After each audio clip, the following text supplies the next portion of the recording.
It is time for the off season. It has begun. Nobody's been made for a while because, well, for me personally, there is nothing to make, and it's off season time now. So this is big.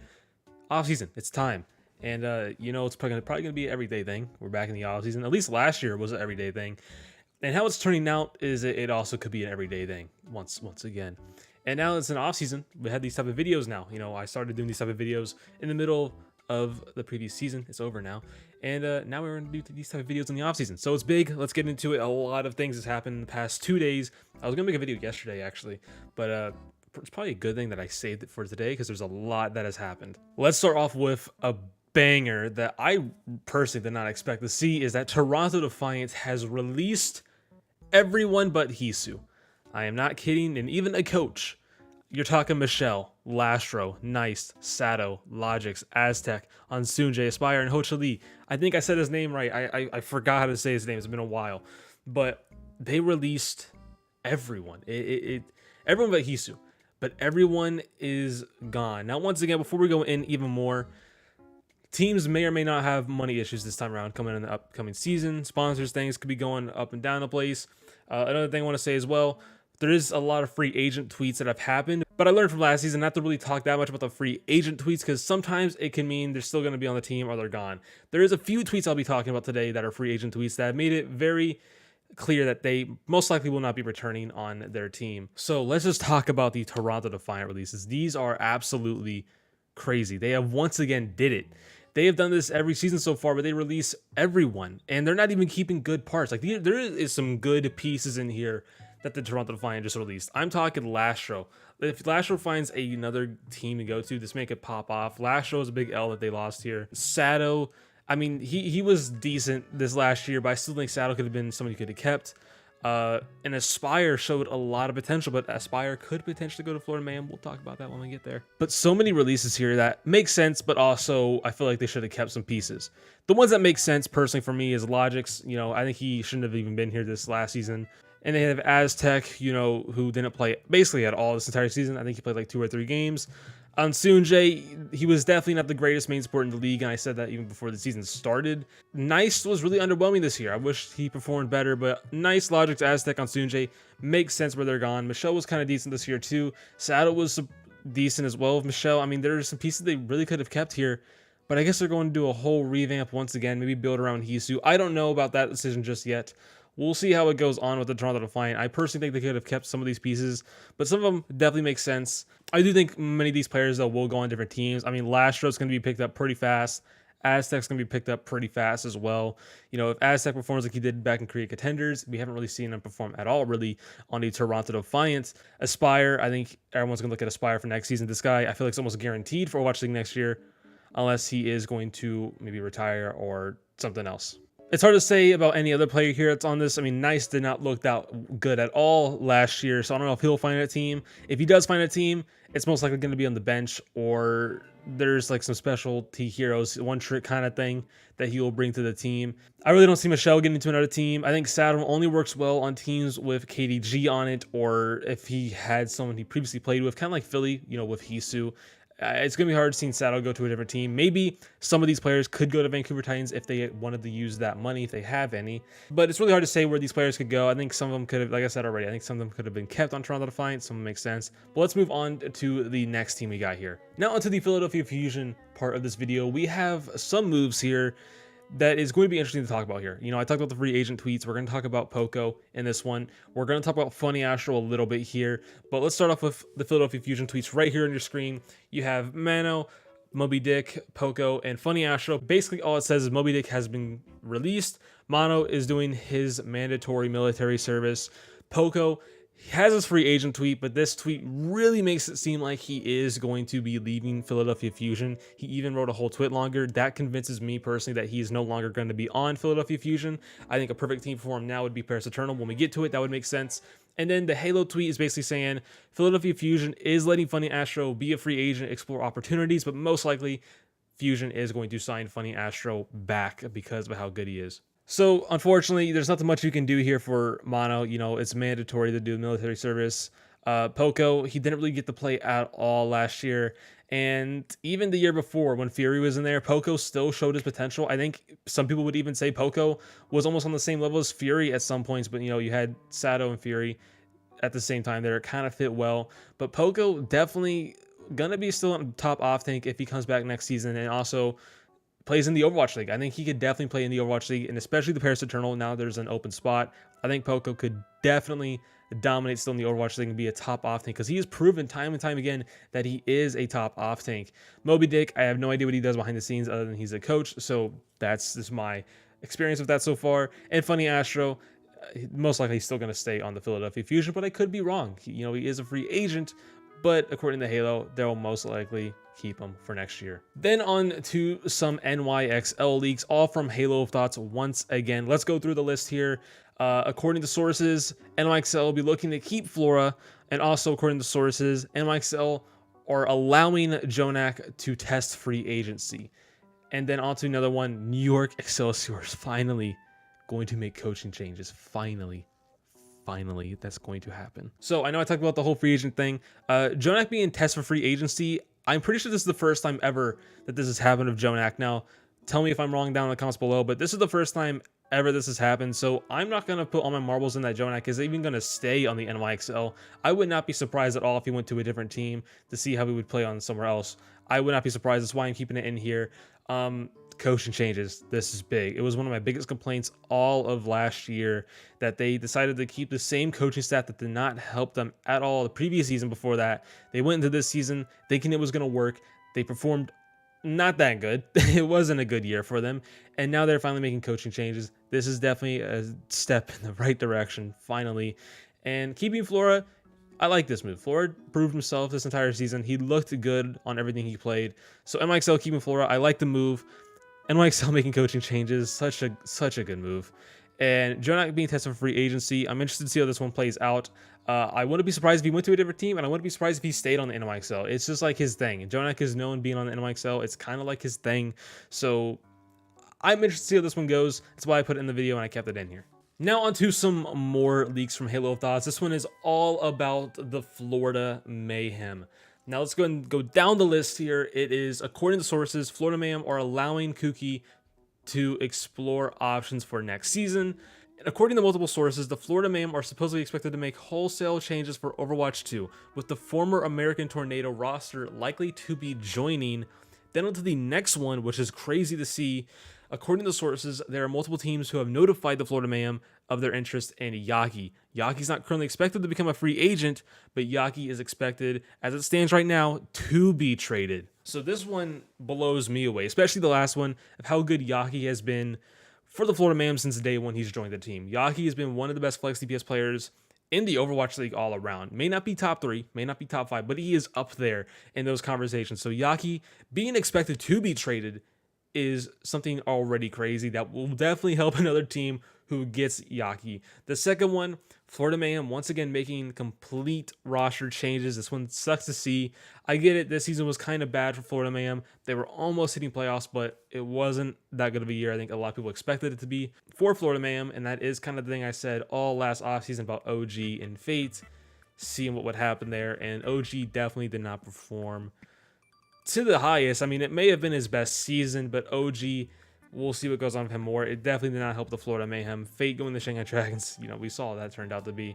So Florida Mayhem, once again, because of probably the results, they're going to change their roster completely. This also could be a money thing. Like I said, there could be many money issues going on this next season. We do not know just yet. But American Tornado, good team. This is also where Aspire comes in. Aspire did play on American Tornado, so I'm definitely interested to see how this turns out for Florida Mayhem next season, if this does go through. And Kuki exploring his options for next season. This is just throwing that out there once again.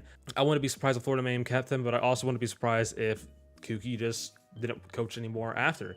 I personally don't see another team that would want Kuki other than maybe Vancouver Titans or just one of those bottom tier teams, maybe even Toronto Defiant right now, especially that everyone's gone, and they also released a coach as well of every other player they have released I've talked about earlier in this video. So I don't see Kuki really leaving, but I also wouldn't be surprised. Like I said, these are some crazy leaks coming from Halo Thoughts for the Florida Mayhem. And now on to the final 3 teams to talk about, and this is going to be crazy. Let's go and talk about the Paris Eternal. And the moves they made blew me away, mostly two of them. But Paris Eternal have released Tsuna, Vestola, Onigod, and GetAmazed. And this looks like this is going to be it for releases, because Paris Eternal also did a follow-up tweet and said that's all for the announcements. Could have been for today, you know, making this video, but it also could be for releases in general. Start off with the Tsuna. I mean, I get it, he didn't get to play all the time, but he started playing more near the end of the season, showing his potential on Tracer and what he could do. But you just also had Onigod and Naga there that were such a great DPS duo for this team. Vestola came in replacing Elivo, and he also just dominated. It was something that we needed to see. Helped the Paris Eternal by miles with his play. And it blows me away that they are releasing him, but also an upgrade could come in with Poco. Potential upgrade. Let's maybe not say upgrade just yet. We haven't seen Poco play in a minute. But Vestola came in and instantly helped the Paris Eternal as soon as he came in. His first 2 games were rough, I remember that, but after that, he just helped Paris Eternal go up and up in the standings and better results all around. Onigod, he was very consistent all season long, you know, especially his year previously on the Dallas Fuel. He still showed decent performances replacing Decay, and then he ended up playing for the Paris Eternal this season, and he still played solid. It was good, and it's surprising to see him get released. Once again, there could be things here where these players could retire. They haven't said it yet. Things could be happening. So it could not be surprising at the end of the day if Onigod maybe retires and then goes with the other 3 players. GetAmazed, I'm not surprised this did happen. They definitely need to find a better head coach. All they have right now is JMac and Ovala, so they still need to find a head coach unless they want to make JMac the head coach and there's some stuff behind the scenes that made JMac a head coach. I don't know. But GetAmazed, I definitely think needed to get replaced. Now onto the Houston Outlaws, and this one surprised me. There was 2 retirements here and 2 releases. Let's jump right into it. KSF and Harsha both retire, and the releases are Juby and Jonggu. Let's go ahead and talk about those releases real quick, because this one hit me out of nowhere, because I thought all we were going to get today from Houston Outlaws was the retirements. This is KSF and Harsha. But later as the day went on, I was making these graphics for this video, and then Jonggu got released, and I was like, okay, sure. And then Juby got released. I was like, that one's surprising. I didn't expect Juby to get released. So I don't know what to say here, because I didn't expect Juby. I didn't expect to see Juby get released. Maybe Jonggu, I get it. They still have Dreamer on the roster. I don't know if they're going to keep Dreamer, but they still have him. But let's talk about the retirements as well. KSF retiring and Harsha. Harsha is going to retire. He had a whole thread about it on Twitter on why he's retiring. It sucks to see him gone, but he's done his thing. KSF retiring as well. This one wasn't that much of a shocker for me. KSF really kind of sat on the bench for multiple years in the Overwatch League. I mean, in the past, he did play full-time for the Valiant a handful amount of times, but majority of his time in the Overwatch League, he was on the bench. And a lot of you may have not known, but KSF's been in the league for a while. I'm talking Season 1. Surprisingly, y'all may didn't know that, but KSF was on LA Valiant back in Season 1. And it's crazy to think about that. He's been here for a while, but we haven't seen him play a lot. I mean, like I said, there was one time he played a handful amount of times, but that was it. It sucks to see him gone, because I think he had a lot of potential. I think he showed that every time he played, but no team kind of wanted him. I think he could have fit well on Vancouver Titans, but other than that, it was hard for him to find a team. And let's go and talk about Juby and Jonggu once again. I mean, Juby, what a story this guy had. You know, at first I didn't like the signing, but as more time went on, even before the Overwatch League started, I was like, maybe this guy's going to prove people wrong. And Juby proved almost everyone wrong. It's probably except for Houston Outlaws fans. But Juby proved everyone wrong. He was a solid main support. He came in clutch for the team, and he helped the team all around. He made the team look good of his main support play, and it shocks me to see him released now because of that. He proved everyone wrong. He was a solid main support, and I'm surprised to see him gone. And the same thing goes for Jonggu. Once again, me especially, go back to my old duos tier list. I put Jonggu and Piggy back in F. I thought Jonggu was going to be awful this season. Fast forward a little bit, and he's good. He's dominating. He was one of the best main tanks for a while. I'm probably in the top 5 area for a while. At the end of the day, was he? Probably not top 5, maybe not even top 10, maybe near the top 10, but he was there. Jonggu dominated this entire season. He proved many people wrong, especially me. And to see him gone's crazy, especially that Dreamer's still in the roster. I personally probably would have taken Jonggu over Dreamer after what we saw this entire season with the Houston Outlaws, but we'll see. They have plans. They obviously have a plan. There is something happening behind the scenes for Houston Outlaws. Once again, could be money issues. There could be many things going on behind the scenes, especially if Overwatch 2 coming around the corner. Maybe sponsors will leave or join some teams, and even the Overwatch League once again. It's all crazy how things are turning out. But that is it with the Houston Outlaws part of this video. And to end it off on the Dallas Fuel, not a lot of surprising moves here. I mean, let's start it off. Here are all the moves that happened. Repel retires, Xe, Pine, and Jexe all get released. Repel retiring, I mean, I don't know what to say. I mean, it's kind of a heartbreaker for a few people, but it does suck to see him go. I don't think he probably would have even stayed in the Overwatch League next season unless it was going to be for Dallas Fuel on the bench. But other than that, maybe Repel could have found another team. Jexe, I was actually shocked to see this one. But at the same time, it wasn't. I definitely think out of the entire team, I said this even in the offseason last year, that Main Sport could definitely get a big upgrade. And that's obviously what they are now trying to do now, is find a upgrade over Jexe now that Jexe is gone. Pine, I got nothing to say. I don't got nothing to say. It's kind of weird how they signed the man and now he's released. So I got nothing. I got nothing. Xe, he's gone. You probably thought he was gone earlier. Sort of, he was, kind of. He was still part of the Fuel secretly. He's gone too. But Xe is still going to be competing. I think he's competing in contenders soon. And also, he is probably going to play in the APAC team in the Overwatch League. I think that was the leak from Halo of Thoughts a week or two ago that Xe wants to play in Korea, play an Overwatch League team in Korea. He'll probably find a team, most likely. So Xe's gone. Sucks to see him gone. Pine's gone. I got nothing to say about Pine. Jexe's gone, and Repel has retired. The Houston Outlaws support line back in the day gone. Pine gone. Xe gone. And that leaves Dallas Fuel with 5 players. So they need at least 2 more or 1, and they're okay. They're good. But they're probably going to keep the same roster too. So these moves I don't think affect any Fuel fans. I mean, it does suck to see Jexe, Repel go, especially Pine. You know, he's a big face in the Overwatch League community, and Xe gone as well. But I don't think this really affects that much for the Fuel, but they are going to be getting upgraded. But that is it. This is the day the offseason begins. First video of the offseason for Overwatch League 2022 season. It is going to start a little bit later than usual.